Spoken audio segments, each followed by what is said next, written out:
What the church is lacking now is the focus on the gospel. বর্তমান মণ্ডলীর আবশ্যকতা কোন রয়েছে মণ্ডলীর এক আবশ্যকতা রইলা সুসমাচার প্রচার নিমন্তে এক লক্ষ্যর আবশ্যকতা রয়েছে The church nowadays is also lacking understand the Bible objectively, book by book, chapter by chapter, verse by verse. বর্তমান দিনের মণ্ডলী গুড়াক আবশ্যকতা রয়েছে যে বাইবেলর প্রত্যেক অধ্যায় পৃষ্ঠার প্রত্যেক পুস্তক কেমিতি স্পষ্ট ভাবে বুঝি পারিবা তা হচ্ছে আমার আবশ্যকতা রয়েছে Our seminary have 1 million words of theological material.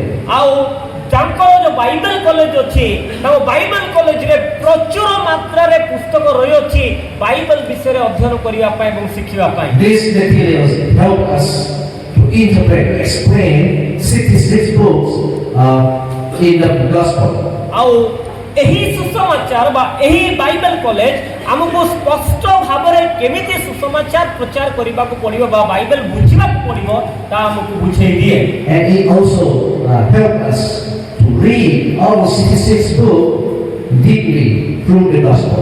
ଆଉ ଏହି 6ଟି ପୁସ୍ତକ ଗୁରୁତ୍ୱପୂର୍ଣ୍ଣ ଭାବରେ ଅଧ୍ୟୟନ କରିବା ପାଇଁ ଆମକୁ ସହାୟତା ପ୍ରଦାନ କରେ The gospel, which is Jesus' substitute atonement of the cross. ଆଉ ସୁସମାଚାର ଯେ ପ୍ରଭୁ ଯୀଶୁ ଖ୍ରୀଷ୍ଟ ଆମଙ୍କର ପ୍ରାୟଶ୍ଚିତ୍ତ ବଳି ଭାବରେ ସେ ନିଜକୁ ଉତ୍ସର୍ଗୀକୃତ କଲେ So our team has a mission model. ଆଉ ଏହି ଟିମ୍ ପାଖରେ ଗୋଟେ ମିଶନ ମଡେଲ ଅଛି ବା ଆଦର୍ଶ ନୀତି ଅଛି Through this model, we can create fields, platforms for ministry.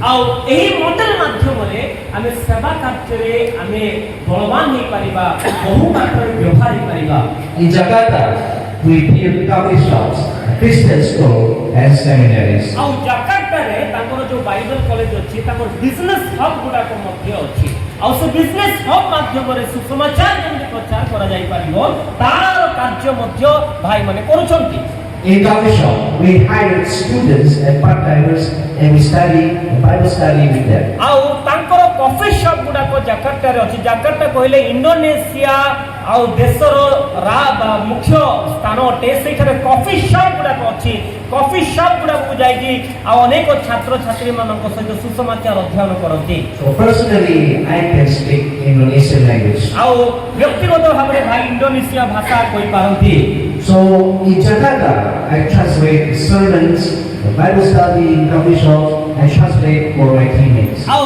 ଜାକାର୍ତ୍ତାରେ ସେ ଇଣ୍ଡୋନେସିଆ ଭାଷାରେ ସେ ଜଣେ ଚାଇନିଜ ଭାଷା ଜାଣିଥିଲେ ମଧ୍ୟ ମାଲେସିଆ ଭାଷା ଜାଣିଥିଲେ ମଧ୍ୟ ଇଣ୍ଡୋନେସିଆ ଭାଷାରେ ସେ ତର୍ଜମା କରି ଜାଣିଛନ୍ତି Throughout this process, I continually